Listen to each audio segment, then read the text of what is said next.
Hello and welcome के Chaudhary education. And आज की क्लास में गाइस डिस्कस करने वाले हैं पास्ट ईयर के question from the chapter electricity class 10th physics.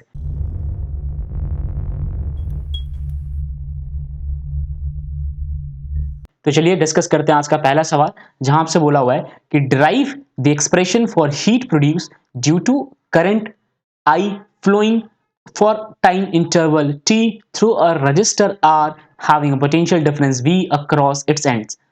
With which name is the relation known? How much heat will an instrument of 12 watt produce in 1 minute if it is connected to a battery of 12 volt. देखो इस question के दो हिस्से हैं। पहले में आपसे एक डेरिवेशन पूछा हुआ है हीटिंग इफेक्ट का, और दूसरे हिस्से में एक न्यूमेरिकल दिया हुआ है। थोड़ा सा करेक्शन करना है, ये जो आपको टी दिख रहा है ये टी नहीं आई है, और ये टाइम इंटरवल में यहाँ पे टी होगा, राइट। आगे बढ़ते हैं। हीटिंग इफेक्ट की जब डेरिवेशन की बात की जाती है तो सबसे पहले समझ लेते हैं क्या। देखो heat produce in a conductor, एक कंडक्टर के अंदर हीट कैसे प्रोड्यूस होगा, तो आपको ना मान के चलना है कि एक वायर ए बी एक वायर होगा, ठीक है, और उसके अंदर रेजिस्टेंस क्या होगा, आर होगा। उसको आपने कनेक्ट करा रखा है टर्मिनल के अक्रॉस, ठीक है, और जहां पे आपने एक बैटरी प्रोवाइड कर रखी है और उसका पोटेंशियल वी है, ठीक है।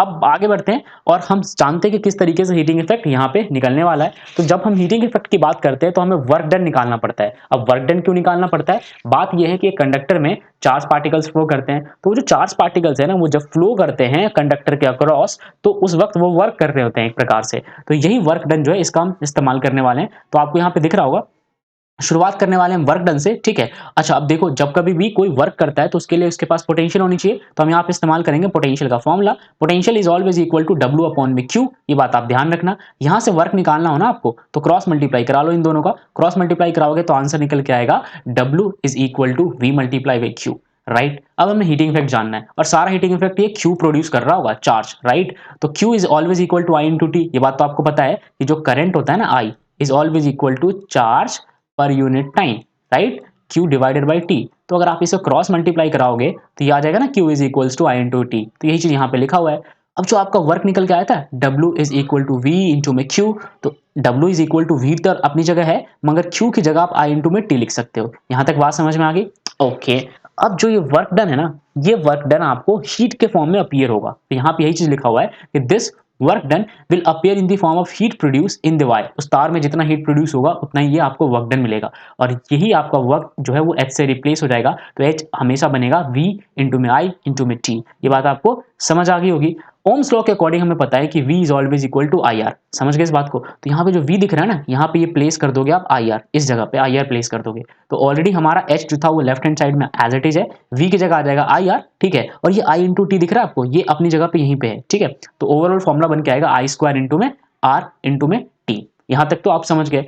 अब आपके पास एक न्यूमेरिकल भी है। इस न्यूमेरिकल के अंदर बोला ये हुआ है, बहुत सिंपल सा है, कि जो पावर है ना, ठीक है, जो पावर है वो है 12 वॉट का, और 60 सेकंड तक ऐसा हो रहा है, ठीक है। यानी कि एक कंडक्टर के अंदर आपने ना 12 वॉट का पावर सप्लाई किया और 60 सेकंड तक जो है सप्लाई कर रहे हो, तो कितना हीटिंग इफेक्ट जनरेट होगा एक मिनट के अंदर? 60 second is always equal to 1 minute. तो बड़ा सिंपल है ना, हीटिंग इफेक्ट का फॉर्मुला होता है पी इंटू में टी, ये भी याद रखना। तो आप पावर 12 वॉट था और टाइम जो था वो 60 सेकंड था, मल्टीप्लाई कराया, 720 जूल जो है आपका आंसर निकल के आ गया, ठीक है। चलिए अब डिस्कस करते हैं नेक्स्ट क्वेश्चन। यहां आपसे बोला हुआ है deduce the expression for equivalent resistance of parallel combination of 3 register R1 R2 and R3। यानी कि इन तीनों रेजिस्टेंस को अगर आप पैरेलली कंबाइन करोगे तो इक्विवेलेंट रेजिस्टेंस की वैल्यू क्या निकल के आएगी, ये आपको बताना है। तो सबसे पहले इसका आंसर डिस्कस कर लेते हैं। आपको कंसीडर करना है एक सर्किट डायग्राम, जो कि मैं आपको अभी बना के दिखाऊंगा, जहां पे 3 रेजिस्टेंसेस ऑब्वियसली लगे ही होंगे, और उन तीनों रेजिस्टेंसेस में इंडिविजुअल करंट I1, I2 और I3 फ्लो कर रहा होगा। जस्ट बिकॉज ये पैरेलल कॉम्बिनेशन है तो करंट तीनों सर्किट के अलोंग, यानी कि तीनों रेजिस्टेंसेस के अलोंग एक सिंगल सर्किट में अलग अलग फ्लो करता है। और फिर आप ओम्स लॉ का फॉर्मूला अप्लाई करके इसका इक्विवेलेंट रेजिस्टेंस आप कैलकुलेट कर पाओगे। तो इसका डायग्राम देख लेते हैं। सबसे पहले ये डायग्राम कुछ ऐसा दिखेगा, जहां पे हमारे पास 3 रेजिस्टेंसेस हैं, right, R1 R2 and R3। आप इसे कंसीडर कर सकते हो। आई होप आपको एक क्लियर विजुअलाइज होगा। और यहां पे करंट R1 के अक्रॉस I1 जाएगा, R2 के अक्रॉस I2 जाएगा, और R3 के अक्रॉस I3 जाएगा। यहां पे आपने अपना बैटरी कनेक्ट कर रखा है, ये हमारा की है, और ये इनके एंड पॉइंट्स है, राइट।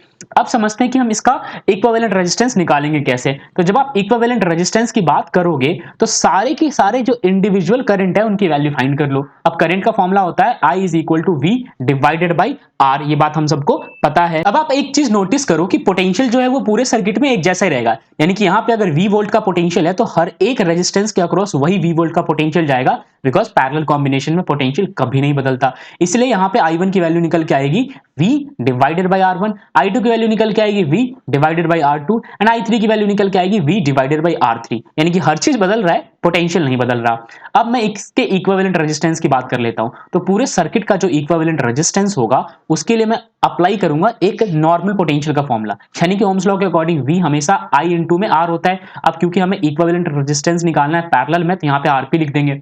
यहां से भी करंट निकाल लो, ये आएगा I is equal to V divided by RP, और ये I क्या है, ये I पूरे सर्किट में जो करंट फ्लो कर रहा है उसको रिप्रेजेंट कर रहा है। अब आप इस I को चाहो तो ऐसे भी लिख सकते हो ना, ये I कॉम्बिनेशन होगा I1 plus I2 plus I3 के, तो हमने इसको इस कॉम्बिनेशन में लिख दिया।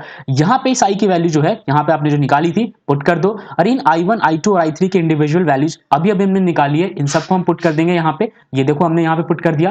अब आप देख सकते हो ऊपर से V जो है ये कॉमन निकल के आ जाएगा, V हमने कॉमन ले लिया, नीचे बचेगा 1 अपॉन में R1 प्लस 1 अपॉन में R2 प्लस 1 अपॉन में R3, और फिर इस वाले V से इस वाले V को आप कैंसिल कर दोगे और ये निकल के आएगा आपका equivalent resistance in parallel combination, जब आपने 3 रेजिस्टेंस का इस्तेमाल किया था। डिस्कस करते हैं नेक्स्ट क्वेश्चन।